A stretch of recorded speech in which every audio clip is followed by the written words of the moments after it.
ఇంకా మన ఆత్మను మనం రక్షించుకోవాలని అంటే యేసుక్రీస్తు అనేటువంటి ఆయన నామములో యేసుక్రీస్తు ఒక రక్తము ద్వారా పరలోకంలో అతి పరిశుద్ధ స్థలంలో ఆయన స్వరక్తాన్ని 2 చేతులతో పట్టుకుని వెళ్ళాడు. ఎప్పుడు ఏ దినాన్ని పట్టుకెళ్ళాడంటే ఆయన 2000 సంవత్సరాల క్రితంలో ఆయన భూమి మీద జన్మించాడు. ఆయన శిలువ మరణం పొందాడు. శిలువ మరణములో ఆయన శిలువలో వేలాడుతూ అనేకమైన శ్రమలు పొందుతున్నప్పుడు ఆయన శిలువ మరణం పొందకూడదని చెప్పి లోకంలో అనేకమైన శక్తులు మనుషుల ద్వారా మాట్లాడి శిలువ మరణాన్ని నుండి దించాలని ప్రయత్నం చేశాయి. ఆయనకి సిగ్గుపరచాలి, అవమానపరిస్తే ఆయన మానేస్తాడు. ఆయనకు ముండ్ల కిరీటం ధరింపజేశారు, రెల్లులతో కొట్టారు, కోడాగుత్తులతో ఆయన శరీరాన్ని చీల్చివేశారు, 3 మేకలతో ఆయన వేలాడి కట్టారు, బలెపు బాకు చేత ఆయన పొడిచారు, ఆయనను చంపారు. ఒక బలెపు బాకుతో ఆయన పొడిచి చంపారు. కానీ ఆయన మరణం పొందినప్పుడు ఒక భయంకరమైన, నేను మొదట చెప్పాను, ఏదోను తోటలో ఒక సర్పం వచ్చి వాళ్ళను మంచి చెట్ల పండ్లను తినొద్దంటే ఆ పండ్లు తినిపించిన ఆ సర్పం యొక్క తలను ఆయన చెదకద్రొక్కాడు, శిలువలో ఆయన నలగగొట్టాడు. ఆ సర్పం పైన అధికారాన్ని ఆయన పొందాడు. ఎవ్వరు ఈ ప్రపంచంలో అనేకమైన మతాలు, బౌద్ధుల్లో గాని, ఖురాన్లో గాని, హిందువుల్లో గాని ఎక్కడ కూడా ఎవరు కూడా ఈ సర్పాన్ని ఆరాధిస్తున్నారు కానీ సర్పాన్ని తలను చెదగొట్టిన వాళ్ళు ఎవరు లేరు. యేసుక్రీస్తు మాత్రమే 3 మేకుల మధ్య ఆయన శిలువ మరణం పొంది ఆయన నలగొట్టాడు ఆ ఆది సర్పాన్ని, ఘట సర్పాన్ని. 3వ దినమున పునరుద్ధారుడైన వారు ఈ ప్రపంచంలో ఎవరు లేరు. యేసుక్రీస్తు మాత్రమే 3వ దినమున ఆయన పునరుద్ధారుడయ్యాడు. మరణాన్ని నుండి జయించి ఆత్మను రక్షించుకోగలిగాడు. మన ఆత్మలను కూడా రక్షించడానికి ఆయన పాప విమోచన క్రైతనం అయి ఉన్నాడు అనమాట.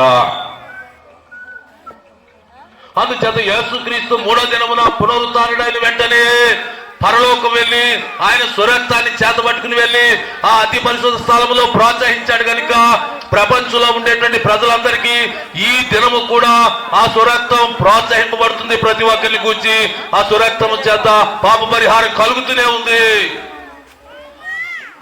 ఎవరైతే అయ్యా నేను ఈ దినమున నీ నామాన్ని ఒప్పుకుంటున్నాను, నేను నా పాపాన్ని ఒప్పుకుంటున్నాను, ఇక నేను పాపం చేయను, ఇక మీదట నా శరీర జీవితాన్ని విడిచిపెట్టి ఆత్మీయ జీవితాన్ని ప్రారంభిస్తాను, విశ్వాస జీవితాన్ని ప్రారంభిస్తానని ఎప్పుడైతే ఒక వ్యక్తి తన మనసులోను తన నోటితోనూ ఒప్పుకుంటాడు, తన హృదయంలో ఒప్పుకుంటాడు, వెంటనే వానికి పాప క్షమాపణ కలుగుతుంది పరలోకంలో. ఒకరు కాదు, ఇద్దరు కాదు, కొన్ని వేల మిలియన్ల మందికి జరగటానికి, పాప పరిహారం కలగడానికి యేసుక్రీస్తు ఒక రక్తం ఉపకారంగా అక్కడ ఇంకాను పనిచేస్తూనే ఉంది. రాకడ వరకు ఆ విధంగా పనిచేయబోతూ ఉంది. దేవుడు ఈ సృష్టికి,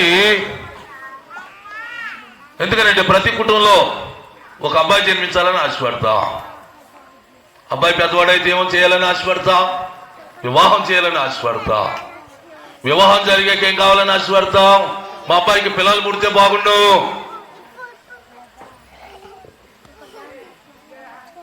ఆ విధంగానే దేవుడు ఈ సృష్టి అంతటికి లోక కళ్యాణం చేయబోతున్నాడు. లోక కళ్యాణం అంటే అది ఆత్మ సంబంధమైన, శరీర సంబంధమైన సంసారాలు కాదు, ఆత్మ సంబంధమైన లోక కళ్యాణం జరగబోతుంది. యేసుక్రీస్తు ఆయన పెండ్లి కుమారుడిగా రాబోతున్నాడు.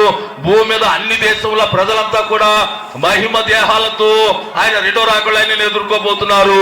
ఆయన రాజ్యంగా పరలోకం అనేటువంటి 12 గుమ్మముల పట్టణం, 12 పునాదులు కలిగిన పట్టణాన్ని దేవుడు ఈ భూమి ఆకాశాలు నిర్మాణం చేయబడక మునిపే వాటిని నిర్మాణం చేశాడు దేవుడు.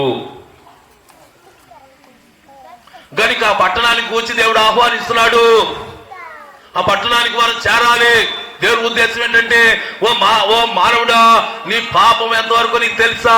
ఎందుకంటే పాపం వల్ల వచ్చే జీతం మరణం. కనుక ఆత్మీయంగా మనం పోరాడాలి, ఆత్మీయంగా మనం జీవించాలి, ఆత్మీయంగా మనం రక్షింపబడాలి. భూమి మీద మనం 10 ఎకరాలు సంపాదించుకుని లేక 20 ఎకరాలు సంపాదించుకుని మేడలు, మిద్దులు, పిల్లలు, వాహనాలు అన్ని ఉన్నా సరే బైబిల్ చెప్తుందంటే ఇదంతా వ్యర్థం. మనకేం కావాలంటే ఆత్మను రక్షించుకునేటువంటి రక్షణ మనకు అవసరం. ఆత్మకు నిత్య జీవం ఉంది, ఆత్మకు మరణం లేదు, ఆత్మకు శిక్ష విధింపబడుతుంది. ఆ శిక్ష నుండి మీరు విడుదల పొందాలని అంటే ప్రపంచ రక్షణ కొరకు ఏ దేవుడైతే పాప పరిహారం కల్పించాడో, తన ప్రాణాన్ని దారబోసి తన రక్తాన్ని ఆ అతి పరిశుద్ధ స్థలంలో పరలోకంలో ప్రాయశ్చిత్తం కలిగించిన దేవుని నామాన్ని ఎవరైతే ఆరాధిస్తారో వారికి పాప పరిహారం కలుగుతుంది. అందుచేత యేసుక్రీస్తుని ఆరాధించవలసి ఉంది.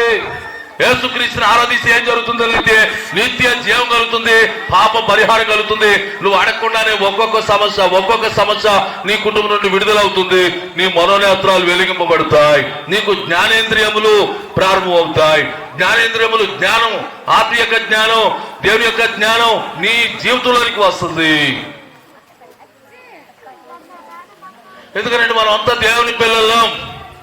మనం ఏ భాష మాట్లాడినా అనేకమైన దేశాల్లో అనేకమైన భాషలు మాట్లాడుతున్నారు. మనం అంతా మనుషులమే భూమి మీద జీవించే వాళ్ళం. కానీ మిమ్మల్ని నైజీరియా పంపితే వాళ్ళ భాష మీకు వస్తుందా? నేను వస్తుందండి, ఎవరికుండా వస్తుందా? నైజీరియా వెళితే వాళ్ళ భాష మనకు వస్తుందా? నైజీరియా వెళ్తే రాదు, అమెరికా వెళ్తే రాదు. ఏ దేశంలో ఉన్నవాళ్ళం ఆ దేశమే. కానీ మనం ఉంటున్నాం మన ప్రజలు, ఏ ప్రజల మధ్య అయితే మనం నివాసం చేస్తున్నామో ఆ ప్రజలను మనం ప్రేమించాలి. మనం మానవుడిని ప్రేమించందే దేవుడిని ఏ విధంగా ప్రేమించగలం? మన చుట్టూ ఉన్న వాళ్ళని ప్రేమించకపోతే, మన చుట్టూ ఉన్న వాళ్ళని ప్రేమించకపోతే నేను ఎవరికో మేలు చేశానంటే ఎవరు నమ్ముతారు? ఎవరికో ఉపయోగం కలుగుతుంది? మన చుట్టూ ఉన్న వాళ్ళని మనం ప్రేమించాలి.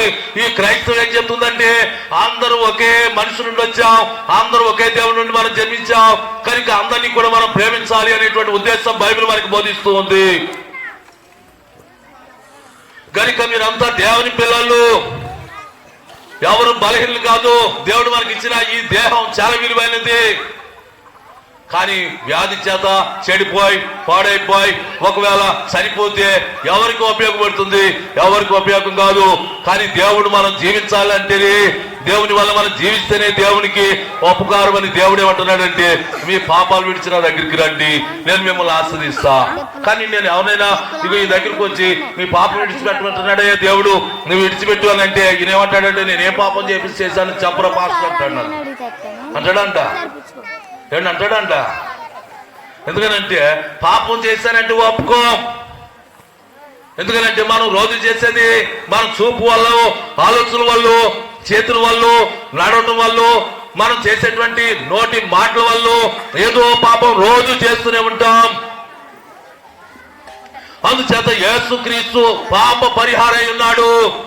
ఎటువంటి వారికైనా, ఎటువంటి తెగ వారికైనా, ఎటువంటి భాషలు గల వారికైనా, ఏ మతస్థులైనా అన్ని మతస్థులను ఆయన ఆహ్వానిస్తున్నాడు, అన్ని దేశస్తులను ఆయన ఆహ్వానిస్తున్నాడు, అందరినీ ఆయన ప్రేమిస్తున్నాడు. కనుక యేసుని అంగీకరించినట్లయితే మనకు పాప పరిహారం కలుగుతుంది, నిత్య జీవం మనకు కలుగుతుంది. ఈ దినాన్ని ప్రభు వస్తాడేమో, రెండో రాకడ సమయం కాబోతుంది, యుగ సమాప్తికి దగ్గర కాబోతుంది. గనుక మనకి రక్షణ అవసరం. మన ఆత్మ 1000 సంవత్సరాలు నిత్య నరకాగ్ని, పాతాళము, అగ్నిగుండం అని చెప్పబడుతున్న ఒక వేదనకరమైన స్థలానికి మనం వెళ్లకుండా ఉండాలని అంటే యేసుక్రీస్తు నిత్య జీవమై ఉన్నాడు. అందుచేత యేసుక్రీస్తుని అంగీకరించినట్లయితే పాప పరిహారం కలుగుతుంది. పరలోకపు పట్టణానికి మనం వెళ్ళొచ్చు. నేను ఏదైనా సరే చూస్తేనే నమ్ముతా, చూడకపోతే మాత్రం నమ్మను. ఎవరు ఎంత చెప్పినా నేను నమ్మను. ఎందుకు నమ్మను అంటే నేను అందరి మాటలు వింటాను, కానీ నిజం ఏదో తెలుసుకోవాలని నేను ఆశపడతా. అయితే నేను ఈ దేవునిది మా తండ్రి గారు అనారోగ్యం చేత, మా అమ్మగారు మా తండ్రి గారు ఆరోగ్యం బాగోవాలని ఆమె రాత్రి పగలు ప్రార్థన చేస్తే నేను అనుకున్నవాడిని మా తండ్రి గారు పేదవాడి దేవుడు దొరికాడు కావాలి, నేనైతే శివారాధన చేస్తున్నా, నా దేవుడు గొప్పవాడు అనుకునేవాడు.